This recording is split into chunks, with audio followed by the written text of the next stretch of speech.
It's 10 p.m. Do you know where your children are? Right now on the 10 o'clock news. Breaking news in the Mideast, Israel and Hamas sign off on the first phase of a Gaza peace plan. What we know so far about that agreement. And the man accused of a brutal subway killing walked out of a precinct by cops, where the NYPD caught the suspect hours after the attack. In flames tear through an apartment building in the Bronx, forcing people to jump out of windows. We are live at the scene. Good evening. Welcome to the 10 o'clock news. I'm Steve Lacey. And I'm Natasha Verma. We begin with breaking news in the Middle East. A deal has been reached that could bring an end to the war between Israel and Hamas. Sources telling the Associated Press all living hostages in Gaza will go free in the coming days. All right. Let's get to Linda Schmidt in the newsroom with the breaking details. Linda. That's right, and it was the president announcing this major breakthrough just a few hours ago. He says Israel and Hamas have agreed on the first phase of a plan the Trump administration proposed to stop the fighting. Now, in a post on social media, Trump wrote, quote, "This means that all of the hostages will be released very soon, and Israel will withdraw their troops to an agreed-upon line as the first steps toward a strong, durable, and everlasting peace." Sources are telling the Associated Press that Hamas plans to release all 20 living hostages in the coming days. The deceased hostages will be released at a later stage of the peace talks. And the Israeli military will also begin withdrawing troops from the majority of Gaza. The office of Israeli Prime Minister Benjamin Netanyahu confirmed that Netanyahu spoke with Mr. Trump about the deal and called it an historic achievement. In a statement, Hamas said the agreement will allow for the entry of aid and the exchange of Palestinian prisoners. Now, President Trump spoke exclusively to Fox News about tonight's major development just a short time ago. It's been really an amazing period of time, and so great for Israel, so great for Muslims, for the Arab countries, and so great for this country, for the United States of America, and that we could be involved in, making a deal like this happen, because it was, many years they talked about peace in the Middle East. This is more than Gaza. This is peace in the Middle East, and it's an incredible thing. Again, the president speaking exclusively to Fox News just a short time ago. Now, at this point, it is not clear if any progress was made on any of the other key sticking points, including whether Hamas will disarm and who will govern Gaza after the war. But the deal does mark a significant step forward since the last hostage and prisoner exchange earlier this year, and of course, since the war first broke out 2 years ago. The deal is expected to go to the Israeli cabinet for approval tomorrow. Steve and Natasha, back upstairs to you. All right, Linda, thank you so much. And joining us now for analysis is Asaf Romarowski, the Executive Director of Scholars for Peace in the Middle East. Asaf, thank you so much for joining us. Starting off, we want to get your reaction to this news tonight and the first phase of this deal. Well, thank you for having me, as always. Look, I am cautiously optimistic. I think it's a phenomenal feat for the Trump administration and the Israelis making this happen. We just marked, literally, yesterday, the 2-year anniversary of the war. The hostage families have been waiting with bated breath for their loved ones to come home dead and alive. I think that, as far as making success, we've come a long way. And if it all comes to fruition within the timeline, within the next 72 hours, once the Israeli cabinet approves this, I think that will be a phenomenal closure on many fronts. The next steps of what this all looks like as far as reconstitution of Gaza and how this all plays out as far as next steps, none of that will happen until the hostages are home. And that's what we're going to see as phase one. And that's the most important step as far as moving forward with any kind of different environment. Yeah, and as you alluded to, these negotiations have taken place for almost 2 years at this point. Why do you believe all sides finally came to an agreement now? To my mind, I think this really is a test case of the amount of pressure that the United States has had on Qatar and on Turkey. They played a significant role in all of this, and there's definitely, if you look at the images that came out of Sharm el-Sheikh in Egypt, the Turkish intelligence individual, he's the one who brokered a lot of the deal and got Hamas to agree to it. Hamas up until now was agreeing to say yes, but the original deadline was on Sunday. That passed. And so I think that there's definitely mutual interest as far as what Turkey wants from us and of course Qatar, which has been playing it both ways. On the one hand, harboring and a safe haven for Hamas leadership, on the other hand, being part of the hostage negotiations. So I think that there were definitely guarantees put there, and the pressure coming in from the Arab world in general, including the Egyptians, that basically what was told to Hamas: you got to make this happen. This is the best you're ever going to get after 2 years. And that was the message that they internalized. There's so many details that are left to still iron out. Who's going to govern Gaza? Will Hamas disarm themselves? How do you see those negotiations playing out? That's still yet to be determined. I mean, I think that the disarmament of Hamas is a major issue for the Israelis, because the objective of the war was to dismantle Hamas and remove Hamas altogether, disentangle them from Palestinian society. The other part of this deal, which again relates to Turkey and Qatar, is whether or not Hamas leadership will receive some kind of amnesty by allowing them to leave Gaza and try to begin the rebuilding and reconstitution of what Gaza looks like. The first military step, of course, relates to the fact that the Israelis would remove their forces to the agreed upon lines. And the hardest part is going to be, again, the challenging part is the release of 1,700 prisoners who were taken active terrorists since the war began, including plus 250 life sentence prisoners who've been in Israeli jails. But again, for closure issues, this is going to be something that the Israeli public needs, and they'll deal with the ramifications later on.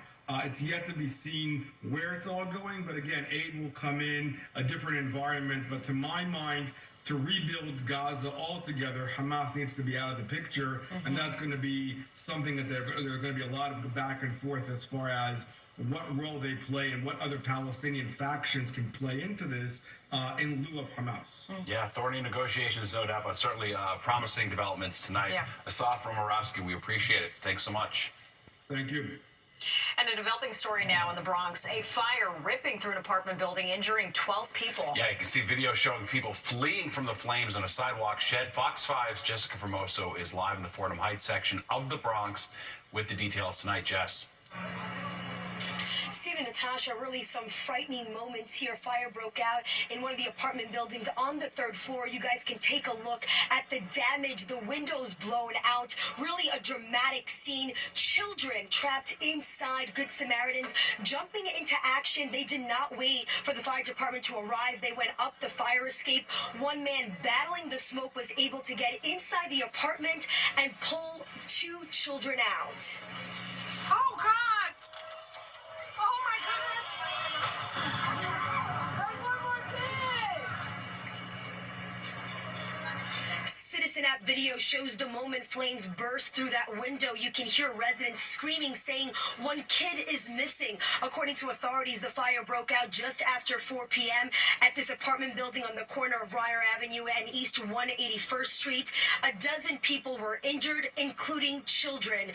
Before the flames engulfed the apartment, video shows 2 Good Samaritans breaking the window, trying to get anyone trapped inside out. You also see a man holding a child.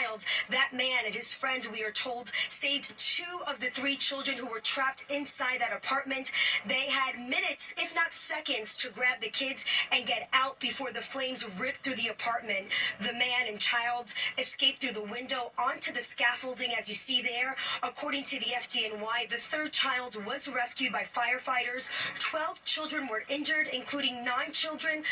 1 person was transported to the hospital in critical, but police tell us that person is now in stable condition. And 12 people were injured, including 9 children. You're about to hear from one man who saved the 2 children. I got to the apartment, I got to the one that it was smoke, but the fire was right next to it. So the door was open, so I ran into the other door, and then I got the kid out. Because I went to the one apartment. There's 2 apartments that look similar. So when I went the other way around, so then I grabbed the kid, I went all the way to the bathroom. And one of them was in the bathroom, like on the corner. So I grabbed him, and then he was like, my brother. So I tried to grab the other kid, and then I grabbed both of them, and then one of my friends took one, and I took the other one, and I thought it was it. I thought it was only those 2 kids. And then when I came down, a lady told me there's one more missing. There's really 3 brothers. And that child missing was rescued by the fire department. Now, as for the cause of this fire, it remains under investigation at this hour. We're live in the Bronx. I'm Jessica Formoso, Fox 5 News. Natasha, Steve. All right, Jess, thank you so much. A man walking out of a Brooklyn precinct accused of a brutal killing inside a subway station. The attack happening in the afternoon, leaving many commuters on edge. All right, Fox 5 Sharon Crowley has the story from downtown Brooklyn. Do you have anything to say for yourself? 25-year-old David Mazariegos facing 2 counts of murder, robbery, and grand larceny charges for allegedly beating to death 64-year-old Nicola Tanzi at a subway station in downtown Brooklyn. Police say he encountered the victim at the J Street Metro Tech subway station at Willoughby and Bridge Streets Tuesday afternoon. Cops responding to 911 calls found the victim unconscious and unresponsive with trauma to his body. He was taken to the hospital in critical condition, where he later died. The police commissioner says right after this horrific attack, the entire NYPD received an emergency alert to their phones with a picture of the suspect. She says cops near Times Square recognized him and took him into custody. Sources telling me Mazariegos had a samurai sword with him at the time and the victim's credit cards. The shocking, unprovoked attack disturbing regular subway riders. I saw like a lot of police officers around, like more than usual. So, I had to walk over there to just get into the subway. And then I just realized that someone just was killed because I don't know why. I mean, I was looking online and yeah, that's insane. Terrible, right? Sources telling me that Mazariegos confessed to the murder. I'm also told he has a long rap sheet with as many as 15 prior arrests, including a felony in July. He's expected back in court on Thursday. Sharon Crowley, Fox 5 News. Well, the Yankees are fighting to stay in the postseason. All right, we're going to take you live to the Bronx, where fans are hoping the team can pull off another do-or-die win. And the strain on air traffic control is getting worse with the government shutdown. What travelers have to say about this escalating issue. And a clash in the halls of Congress, what Hakeem Jeffries and Mike Lawler had to say to each other over a fight that was caught on camera. Welcome back. It's do or die tonight in the Bronx. The Yankees with their backs against the wall, facing playoff elimination in Game 4 against the Blue Jays. But fans are holding on to hope for one more win to keep the season alive. That's right. Fox 5's Richard Jacobus is live in the Bronx, and yet again coming down to the wire, Richard. It is, but I think we can say this is over. I've never seen a mass exodus like this during a Yankee playoff game, Steve and Natasha, than this one. And this started about an inning ago, but thousands of fans are running out of Yankee Stadium tonight because simply the Yankees just didn't show up. Toronto held them to 4 hits this entire game. We're in the 9th inning now, and the Blue Jays have a 5-1 lead. Cam Schlittler for the Yankees, he was the rookie. He started tonight. He was great. He went through 7. Boone pulled him. In comes the Yankee bullpen. They give up a bunch of runs. But the Yankees, they just couldn't hit. This was a bullpen game for Toronto. They were supposed to come out and hit tonight. That was the point. They couldn't do it unless there is some wild bottom of the 9th inning. The Yankee season is officially over. And let me just explain to you, when you talk to Yankee fans and you ask them just how heartbreaking this is, well, they just tell you got to fire the manager or the whole team has to be redone. Is that ever going to really happen? We don't know. Let's go to some sound we got from earlier because we spoke to fans, and it's kind of so sad to go to this sound, but it's the only sound we have right now. And they were talking about just how excited they were coming off of last night. What was the decision on coming out here tonight? Game 4, is this planned? Do you say last night? Aaron Judge home run. I literally went online and got tickets while they were in bed. She's like, let's get tickets. We've never been to a playoff game. I said, why not? Let's go. We got this tonight. Judge is on a roll. Trent Christian's going to pick it up. Bellinger, Stan's going to explode tonight. You know what I mean? Let's see if Schlittler can get it done and get it back to Toronto, and then let's see what happens. Those fans may be eating their words now. I'm sure they may have left. Bottom of the 9th inning is what we're going into. Are we still in the top of the 9th? Still in the top of the 9th, and Toronto, as they have done every inning tonight, is threatening to put more runs on the board. It's 5-1 Toronto in the 9th here in a elimination game for the Yankees. Will they get eliminated? Hopefully we'll update you later in this broadcast with good news, but the hope is is slowly going away. Steve and Natasha. Yeah, it's a sobering sight seeing everyone streaming out before the game's over. We do know this: if they do make a comeback, none of those people will ever admit they were the ones that left early. Of course, they'll be the first ones wearing their hats. Stay there to the bitter end. All right. Not done yet. Yeah, we're not done yet. Not looking great, though.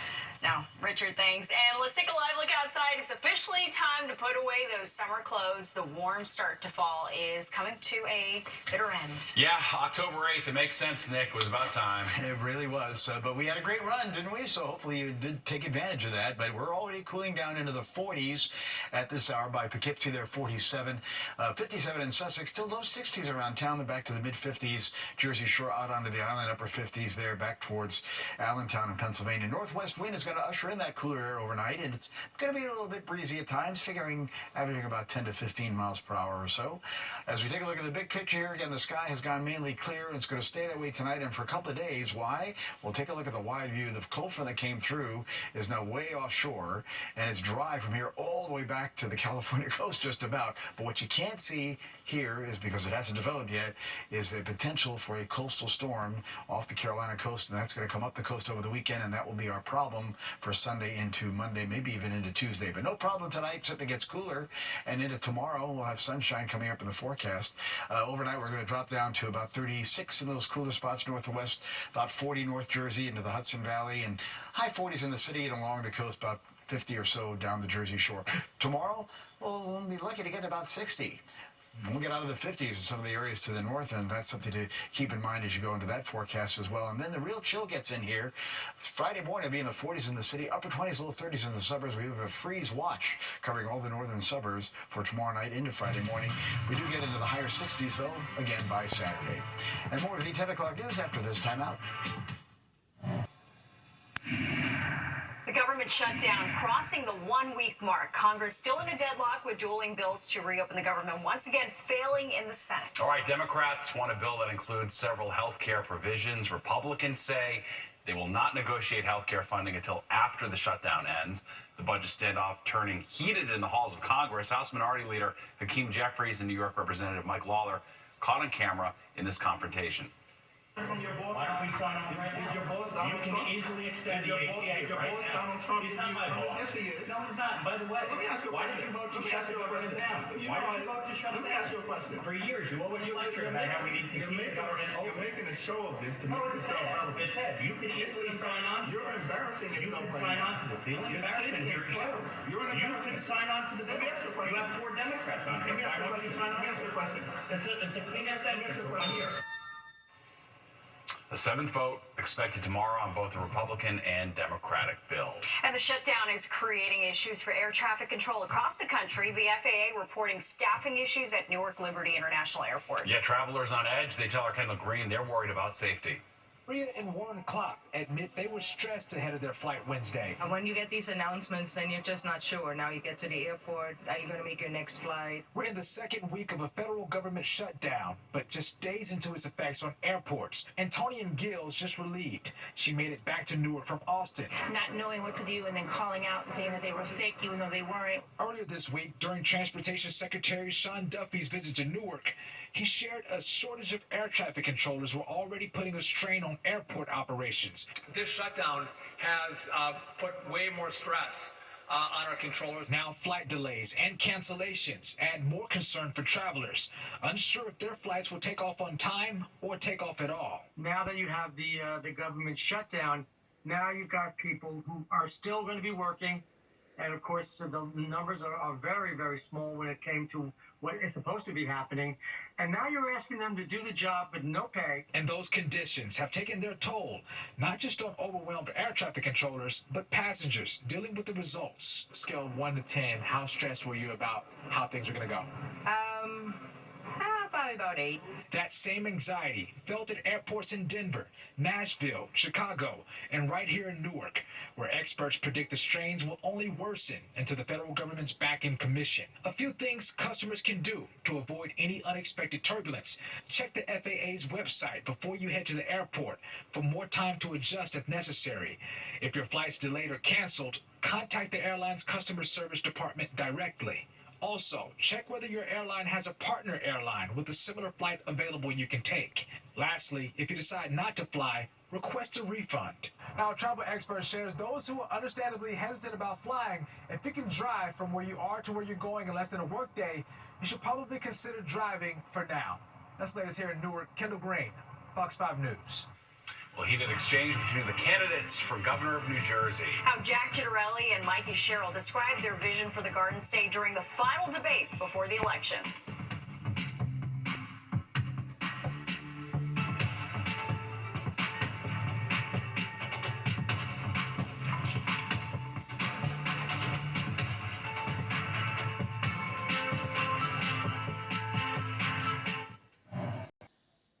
You're watching the 10 o'clock news.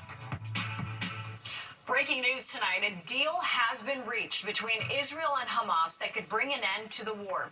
Welcome back to the 10 o'clock news. I'm Natasha Verma. And I'm Steve Lacey. President Trump making that announcement online. He says Israel and Hamas have agreed to the first phase of a peace plan proposed by the Trump administration. Sources telling the Associated Press that includes the release of 20 living hostages in the coming days. The deceased hostages would come out in a later stage in phases. Israel will also begin the process of withdrawing troops. Hamas says the agreement will allow for the entry of aid and the exchange of Palestinian prisoners. It's still not clear if any progress was made on any of the other key sticking points, including whether Hamas will disarm and who will govern Gaza after the war. But the agreement does mark a significant step forward since the last hostage and prisoner exchange earlier this year, and of course since the war first broke out 2 years ago. Well, the candidates for New Jersey governor meeting on the debate stage for the final time, and it got pretty heated, especially as they brought up each other's past. That's right. The war of words did not end there. Fox 5's Linda Schmidt live in the newsroom with what they had to say about transit and President Trump. Linda. Yeah, some of it got ugly, too. The two sparring over various issues. Democrat Mikey Sherrill was asked to grade President Trump's performance. She gives him an F. Republican Jack Ciattarelli giving the president an A. Now, Ciattarelli is a Trump supporter, and the president has endorsed him for governor. I agree with the president in securing the border. I think that was a matter of national security. And I've said I'll secure New Jersey by us not being a sanctuary state nor having sanctuary cities. I disagree with the president on the Empire Wind Farm off of Long Island. We hope that that doesn't mean there'll be wind farms off our Jersey shore. He's shown zero signs of standing up to this president. In fact, the president himself called Jack 100% MAGA. Now, they also went head-to-head on the Hudson River Tunnel project. President Trump has frozen the federal funding for that project, Ciattarelli tying it to the government shutdown. Construction is not stopping. This shutdown would have to go on for 2 or 3 months before the Gateway project would grind to a halt. This is not tied to the shutdown. This is simply the president saying he's freezing the Gateway Tunnel funds, which he should not be able to do. And in my administration, I take him to court over it because those are congressionally appropriated funds. And then the two really went at it. Ciattarelli accusing Sherrill of being part of a cheating scandal while she attended the Naval Academy many years ago, which prevented her from walking at her graduation. And Sherrill accusing Ciattarelli of making millions of dollars during the opioid crisis, which he called a lie. I think the people you got addicted and died deserve better than you. And I'll tell you, tens of thousands here as you published misinformation, as you got more people addicted, as you got paid to develop an app so that more people could get more opioids and die. I got to walk at my college graduation. I got to walk at my college graduation. And I'm so glad that you then went on to kill tens of thousands of people in New Jersey, including children, as they got. You just broke the law. In fact, your campaign right now is under federal investigation for how you illegally got access to my records. Now, they do both agree the tax burden has to be lifted on New Jersey residents. Some reports say that it costs about 13% more to live in New Jersey compared to any other state. Steve and Natasha, back upstairs to you. All right, 10 tonight. Thanks, Linda. Well, changes coming to the NYPD. John Schell retiring as chief of department. The NYPD posting the announcement on social media. Schell served with the NYPD for more than 3 decades. Chief Michael LaPetri has been appointed as the new interim chief of department.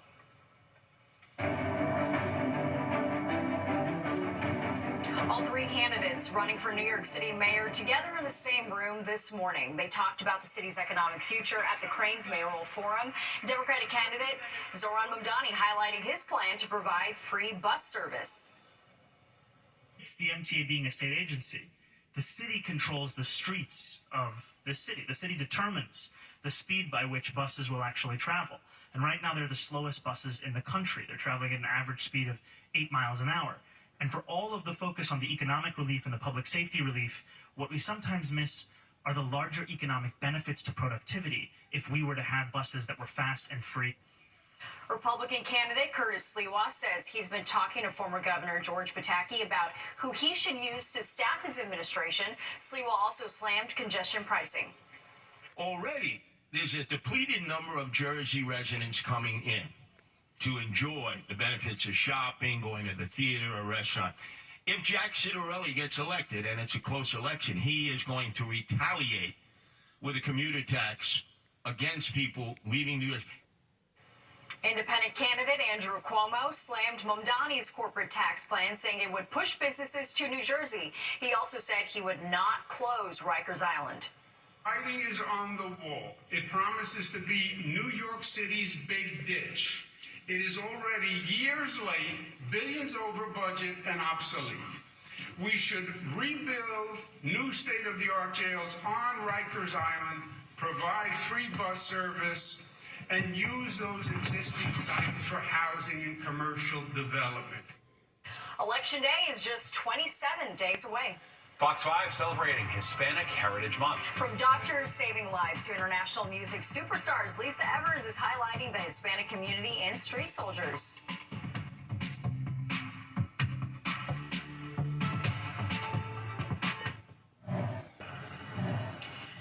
Breaking news, it's official, the Yankees have been eliminated from the playoffs. All right, Richard Jacobus live outside Yankee Stadium. Richard, sad night tonight.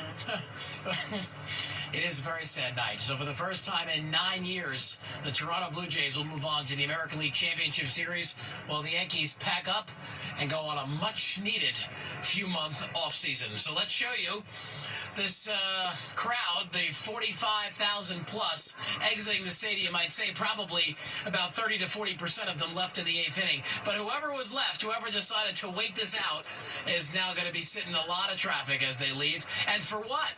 To watch the Yankees lose 5-2 when they did it tonight after a debacle. I mean, they were supposed to take this game.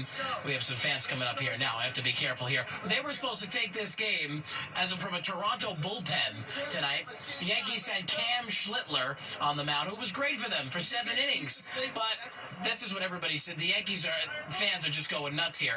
But when you have your star rookie on the mound and he's pitching his heart out, the Yankees can't put up any runs against the bullpen. That's what they get. And to close things out in true Yankee fashion, this was the final out. Cody Bellinger strikes out with a runner on. There it is. The Toronto Blue Jays have punched their ticket to the championship series. Going through the New York Yankees in 4 games, and again, withstanding the Yankees' best punch. It's every nightmare for the Forever Yankees fan. This is what they have been thinking about all season long. And when you think about it like this is what you get. You get disappointed fans because it's year after year after year. And even when you try to go to the World Series like we did last year and you get knocked out, you hope that there's a change made in the offseason. Will the Yankees do that this offseason? They may have to. We'll send it back to you guys. It's going to get a little crazy here. A lot of upset fans. Yeah. All right, Richard, thanks so much. All right, well, the hottest bag isn't Hermes, Gucci, or Louis Vuitton. I nailed those pronunciations. You did. I was waiting for Hermes. That's right. Yeah. All right, it's the Trader Joe's mini totes. And they're back in Halloween colors. Why shoppers from all around the world are descending on TJ for this must-have holiday item. And Nick is here with the forecast. Hey, Nick. Hi, Natasha and Steve. Things aren't going to be so hot anymore temperature-wise, though, because we have that cooler air moving in, dry air from here to the west, but coastal storm threatening for later in the weekend. Forecast from the 10 o'clock news comes back.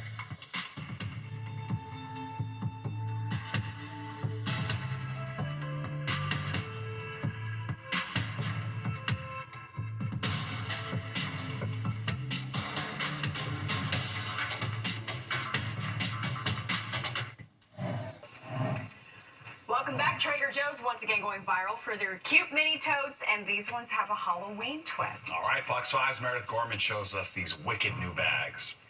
It's kind of hard to imagine the hottest item in Trader Joe's this week. And it's not even something you can eat. It's the store's new Halloween mini totes that hit shelves Wednesday. Some fans lined up outside Manhattan stores before doors even opened, while others stopped in throughout the day, hoping to snag one before they're gone. I always go for the lunch. The second for my daughter, she's 11 years old, Anya, and she said, Papa, you have to go get it. I'm like, all right, I will try. And I'm late. I know people usually in the line, this in the morning was very busy. The small canvas bags, priced at just $2.99 each, are a spooky twist on the viral mini totes that sold out earlier this year. This new drop comes in 4 Halloween-ready styles: orange, black, purple, and a multicolor version with bright green handles. Photos and videos of long lines and sold-out shelves are already popping up on social media, with some Manhattan locations limiting customers to 4 bags each, one in every color. Well, when I walked in, there were like 4 left, and I'm like, maybe I'll think about it, but within seconds, it was gone. Other shoppers had better luck. At the Trader Joe's on 59th Street, the totes were still available well into lunchtime. It was easy today. I just walked in for my lunch break, and the queue was easy. The people are doing it easily, and no fights over the bags. There's no line. There's no one is there. I just ran in and out. And for visitors from abroad, these bags have become the ultimate fall souvenir. With the Halloween totes only sold in U.S. stores for a limited time, international fans are racing to get theirs before heading home. We are tourists. We're from Germany. We just came for the bags here, so we didn't flew to New York for the bags. But we saw yesterday on Instagram that they have the bags, so we came here, and it was pretty easy to get one. Yeah, and they are really pretty, and it's a very nice souvenir. At Trader Joe's, even a tote bag can cause a Halloween frenzy. Meredith Gorman, Fox 5 News. Oh yes, here it You got is. your spring one there. My spring one. I've got it in the blue, the pink, the purple, and I'm going to be getting these Halloween Oh, ones. come on. I have to. I'll give you one too. And you too, Nick. I'll give you one as Good well. for trick-or-treating, Look at I that. guess. Could fit a lot of candy And in there. actually use them. They're great. That's true. You Yeah. can use it as a Halloween Good for creative. basket. Good idea. I'll take one if you're going. Yes, I am. She's going. Believe me. I'm sure she is. We featured Mike TJ in that story. Yeah. All right. Well, very good. Well, good luck. Have fun. Well, listen, our weather is definitely changing. If you've been outside in the last hour or two, you really start to feeling the cooler air starting to take over. I mean, we still got a break today from the real cool air that's coming. The sky is clear overhead, by the way, and we made it to 72 today. That is above average, right? Average high 67. Look at the low this morning, 60. That's going to be about where we'll be tomorrow for the high temperature for the day. 87.37 in the record. Sunrise 7 a.m. down 6:26. You'll see all of it tomorrow. Right now, clear sky down to 61 with a northwest wind. Still a bit breezy. Air is dry. The pressure rising rapidly. That's the 2 R's. And that's a good sign. 30.19. That's a big ridge of high pressure building down. Well, we've needed the rain. We got anywhere from 1/4 of an inch to 1/2 an inch on average. So, yeah, we'll take what we can get. There may be quite a lot of rain coming Sunday into Mondays. We'll discuss with the coastal storm in a minute. Right now, 47 Poughkeepsie, the cool spot, low 50s to Scranton, Monticello, 63 Newark, 50s back across the island. Those temperatures will keep going down with the north-northwest wind persistent. And again, we'll see some readings in the 30s, low 40s in the northern suburbs tomorrow morning. All right, so it's pretty much low 70s. Most of the area today, one more day above average for a while. And mild to Providence, 71. Now we find the cooler readings as we go westward. State College, 65, 63 Cleveland. And we find temps holding in the 60s back by Chicago as well. The 80s now being pushed down into the Carolinas. All right, high pressure's building in, so these showers and clouds are disappearing, so we're going for a clear sky for tonight, and the high pressure is going to be ridging on down to take over for a couple of days, because you see from there all the way back pretty much to the west coast, there's nothing going on. But what you can't see is what'll be developing down here off the southeast coast of the United States. That's going to be a coastal storm that will start meandering northward, turning into a nor'easter. We'll see if it gets any tropical characteristics, but nonetheless, it's going to be a very strong coastal storm, as you'll see here in a moment. It's going to cause us some problems here Sunday into maybe as long as Tuesday. Upper 30s, low 40s, north and west out the door in the morning, mid 40s by White Plains, out to the east end, high 40s, I think, for the city, even though it's showing 50. Figure about 48 or 49. Tomorrow afternoon, the sun will be bright, but the temperature cool. Only in the upper 50s. Most areas will probably hit 60 in the city south and westward. Tomorrow night is the chilly night. We're heading down to the 20s.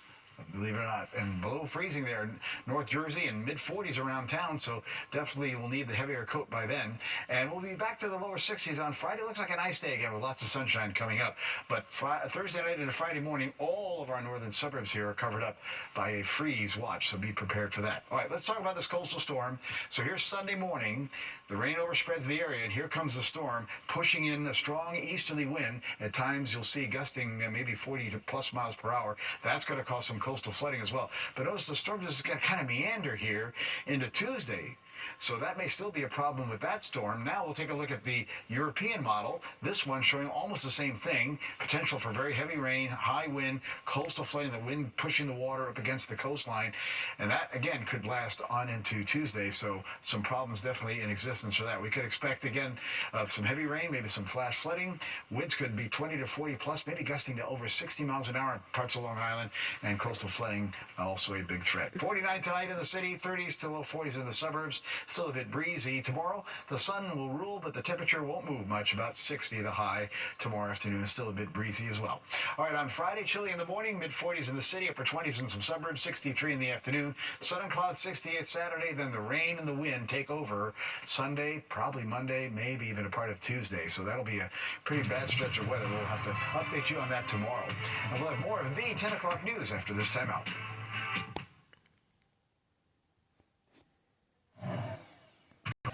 They're celebrating a very special anniversary at one New York City hospital. Peanuts is turning 75. Hospital staff, patients, and volunteers at Bellevue Hospital picked up their paintbrushes and created scenes from the beloved comic strip. They even got a visit from Snoopy himself. The Foundation for Hospital Art is behind the event. That art will be on permanent display for all to see. Looks pretty good. It does. It looks great. All right, let's get one last check of the forecast with Nick. Hey, Nick. Hello there. Our forecast is cooling it down tonight to about 48 or 49 in the city, out the door in the morning, and pretty much across the island along the Jersey Shore, upper 40s, about 50. But north and west, it's upper 30s to the 40-degree range. Tomorrow, the sun is back. The temperature is cool, though. Only upper 50s to about 60, a bit breezy at times. Chilly Friday morning, some 20s in the suburbs. We'll hit 63 in the city in the afternoon. Sun and clouds Saturday, 68, and then it's rain and wind with that coastal storm that could produce problems Sunday, Monday, and maybe even lasting into Tuesday. Wow. All right. Good deal. All right. Thanks, Nick. Well, don't go anywhere. Battleground NYC. The fight for your vote is next at 11 with host S.E. Cup. And then stick around for Good Night New York with Crystal Young and Ryan Christopher at 11:30. Okay, that does it for us tonight. If you missed any part of the 10 o'clock news, you can always catch an encore on our free streaming app, Fox Local. Read and stream our newscast anytime. Have a great night. We'll see you tomorrow.